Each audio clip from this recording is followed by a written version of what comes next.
राष्ट्रवादी काँग्रेस पार्टीचा नगरपालिकेचा रखडलेली कामे शहराला शुद्ध पाणी राष्ट्रवादी काँग्रेस पार्टीचा।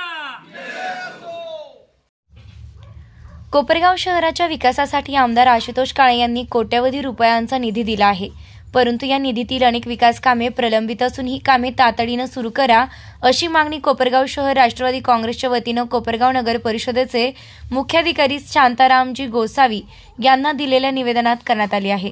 कोपरगाव नगर परिषद हद्दीतील प्रलंबित असलेल्या विविध विकास कामांकडे मुख्याधिकारी शांतारामजी गोसावी यांचं लक्ष वेधून त्यांना निवेदन देण्यात आलंय।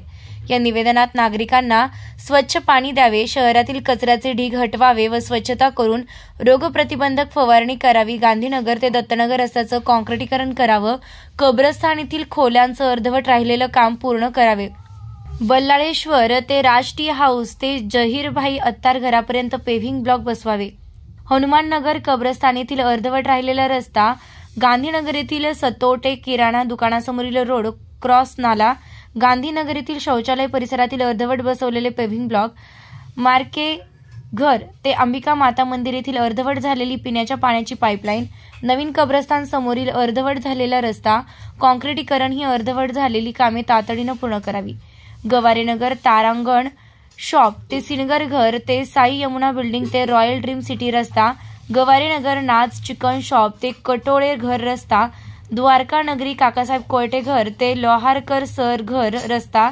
व्यापारी धर्मशाळा समोरील अमरधामकडे जाणारा रस्ता, मोयनीराज नगरमधील प्रमुख रस्ता, बँक रोड ते टिळक नगर येथील प्रमुख रस्ता, ईदगाह मैदान ते भालेराव कॉम्प्लेक्स रस्ता, प्रभाग 5 मधील वडांगळे वस्ती रस्ता व अंतर्गत रस्ते, प्रभाग 9 मधील पेव्हिंग ब्लॉक व रस्ते ही कामे तातडीनं पूर्ण करण्याच्या सूचना संबंधित ठेकेदारांना द्याव्यात। ज्या ठेकेदारांकडून वेळेत काम पूर्ण होणार नाही अशा ठेकेदारांना ब्लॅकलिस्टमध्ये टाकून त्या ठेकेदारास सदर कामाचे पेमेंट अदा करू नये, अन्यथा नगर परिषद प्रशासनाविरोधात राष्ट्रवादी काँग्रेस पक्षाच्या वतीनं तीव्र आंदोलन करण्यात येईल असा इशारा दिलेल्या निवेदनात देण्यात आलाय। आज राष्ट्रवादी काँग्रेस पार्टीच्या वतीने कोपरगाव नगरपालिकेचा निषेध करण्यासाठी आम्ही सर्व इथं जमलेलो आहोत। आमचे नेते माननीय आमदार आशुतोष दादा यांच्या मार्गदर्शनाखाली आम्ही इथं सर्व आलेलो आहोत।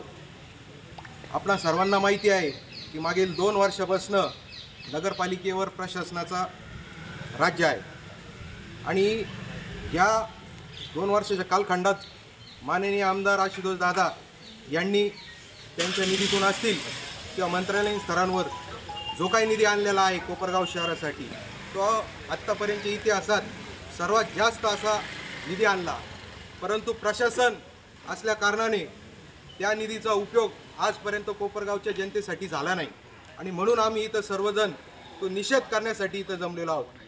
आपण बघतो आहोत कोपरगावमध्ये दिवसेंदिवस नवीन एक समस्या उद्भवत आहे। आता नवीनच पाण्याची समस्या उद्भवली, परंतु याच्या अगोदर मागील 8 महिने 7 महिने झाले असतील की आमदार आशुतोष दादांनी जो निधी आणला त्याच्या कामाचे उद्घाटन झालेत आणि ते उद्घाटन होऊन कुठल्याही प्रकारचं त्याच्यामध्ये प्रगती ही दिसून आली नाही आणि याचा सर्वस्व त्रास हा कोपरगावच्या जनतेला होत आहे। म्हणून या कोपरगाव नगरपालिकेचा मी निषेध करतो। तसेच आता वेळ झालेली आहे तर प्रशासनाने जागा होऊन हे कामं लवकरात लवकर मार्गी लावावे, कारण की आता कोपरगावमध्ये जनता म्हणायला लागली की नगरपालिका शासनाची आहे का ठेकेदारांची आहे, असा प्रश्न कोपरगावच्या जनतेच्या मनामध्ये आता निर्माण झालेला आहे।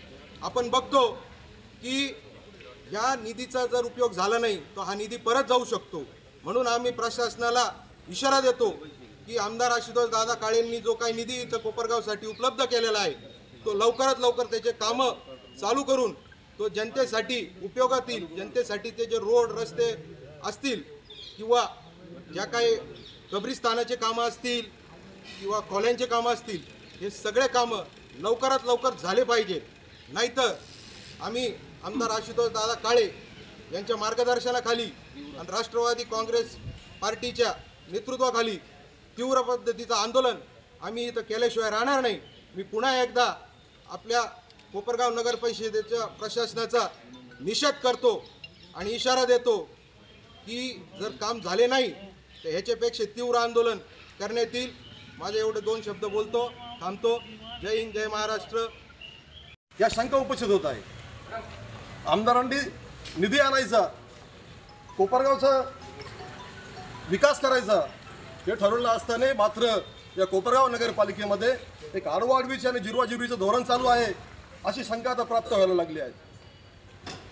तसं बघायला गेलं तर कोपरगाव शहरामध्ये एवढा मोठा परिसर आहे, एवढा मोठा कर्मचारी स्टाफ आहे, पण जागोजागी कोपरगाव शहरामध्ये कचऱ्याचा कुंडा निर्माण झालेला आहे.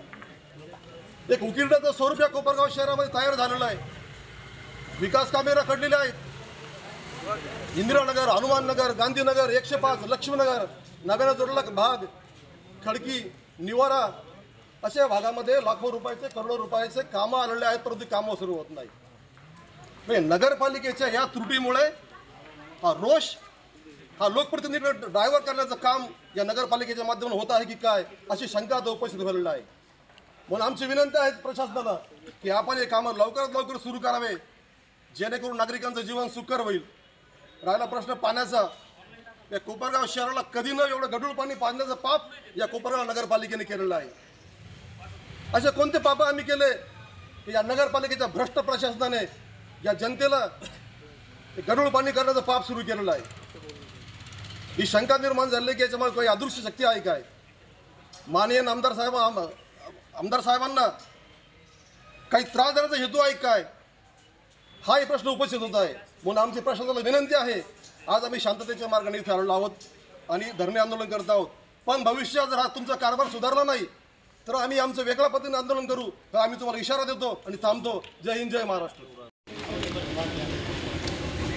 आज राष्ट्रवादी काँग्रेस पार्टी यांच्या वतीला मला निवेदन दिलेलं आहे. निवेदनात ज्या काही नमूद केलेल्या बाबी आहेत त्याच्यात प्रामुख्याने गाळ मिश्रित पाणी, कचऱ्याचा प्रश्न आहे, काही विकास कामांचा विषय आहे. तर गाळ मिश्रित पाण्याबाबत आपल्या सर्वांना माहीत आहे की जे पाणी पाटबंधारे वगैरेचं जे रोटेशन आहे, ज्या तारखेला आपल्याला अपेक्षित होतं त्याच्यापेक्षा जवळपास 10 ते 15 दिवस उशिरा मिळालेला आहे. त्यासाठी कार्यकारी अभियंत्याकडे आम्ही 2 किंवा पत्रव्यवहारही केलेला आहे. आणि त्याच्यामुळे सध्या जी काही तळ्याची अवस्था आहे, खाली जो मातीचा भाग असतो सिमेंटचं रोटेशन केल्यामुळे थोडाफार त्याचा परिणाम डब्ल्यूटी होतो. त्याबाबत माझे जे काही कर्मचारी आहेत, आपल्याला 9 तारखेला पाणी मिळाल्यानंतर 2 दिवस मेहनत घेऊन पूर्ण WTP आणि सगळ्या गोष्टी आम्ही स्वच्छ केलेल्या आज पाण्याची जी अडचण आहे बहुतेक कमी झालेली आहे. याचा जो विषय आहे स्वच्छतेच्या बाबतचा, त्याच्याबाबत काही त्रुटी असतील तर त्या आम्ही आरोग्य विभागाला तात्काळ सूचना देऊ. आणि जे विकास कामांच्या बाबतीत आम्ही मागच्या आठवड्यात ज्या ठेकेदारांनी कामं चालू नाही केली त्यांना नोटीस दिली आहे, त्यांना दंडात नोटीस दिली आहे. आणि अंतिम नोटीस देऊन ते ठेकेदार अत्यंत कुचराईपणा करतील, कामाचा विषय गांभीर्याने घेणार नाही, तर त्यांचं निविदा काढून त्यांना पेनल्टीचे जे काही क्लॉज असतो त्यानुसार प्रशासन कारवाई करणार आहे. विषयाचं गांभीर्य लक्षात घेऊन या निवेदनाची मी नोंद केली. निर्भीड कोपरगाव न्यूज, योगेश जोखे, कोपरगाव.